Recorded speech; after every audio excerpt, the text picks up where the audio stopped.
আমি তো দেখতেছি এই কারেন্টের যন্ত্রণার থেকে আমার এক্স এর যন্ত্রণাটা ভালো ছিল। এক্সও এত জ্বালাইতো না, কারেন্ট যা জ্বালাচ্ছে।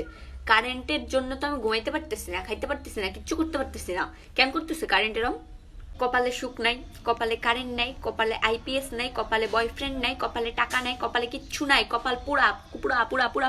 আর শোন ভাই, তোদের শহরে নাই 4-5 ঘন্টা, তাই এরকম পোস্ট করতেছিস। আর আমাদের গ্রামে যে 8-10 ঘন্টা নেই। কি শহরের মানুষের কি মানে গরম বেশি, আর এই গ্রামে কি এসি লাগানো? গ্রামে কি এসি লাগানো? তো তুই কি করতে গ্রামে এত বেশি কারেন্ট নিতে হবে কেন? আমরা ঘুমাবো না? আমরা থাকবো না? বাঁচবো না? আর যারা তোরা তো ডাটা চালাচ্ছিস তাদের তো ভালোই, কারেন্ট চলে গেলে চালাতে পারতেছিস। আর আমরা যারা ওয়াইফাই ইউজার, কারেন্ট চলে গেলে তো আমরা নেটেও যাইতে পারতেছি না, কারেন্টে গরমে উঠতেছি, নিঃশ্বাস নিতে পারতেছি না, কি যে হচ্ছে। তারপর যদি নেট না চালাতে পারি আমি তো মরে যাব, মরে যাব। আর কয়দিন এমন হবে? এ বাংলাদেশ কারেন্ট আনবি না? আর এই কারেন্টের ভাবসাব মনে হচ্ছে সে স্বামী বিদেশের মতো, মাঝে মাঝে বছরে 3-4 বছর পর আসে, তেমনি কারেন্টটা আসতেছে। আগে মানুষ তার স্টোরিতে এসির পিক দিত, এখন কিসের পিক দিচ্ছে জানেন?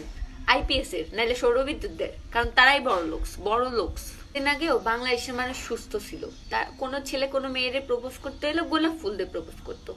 এখন তাদের বাড়ির আইপিএস এর ছবি পাঠায় প্রপোজ করার জন্য। মেয়েরা রাজি হয়েও যেতে পারে, কারণ কারেন্ট যা শুরু করছে ওইটা ছাড়া আর বাঁচার কোনো লাইন নাই।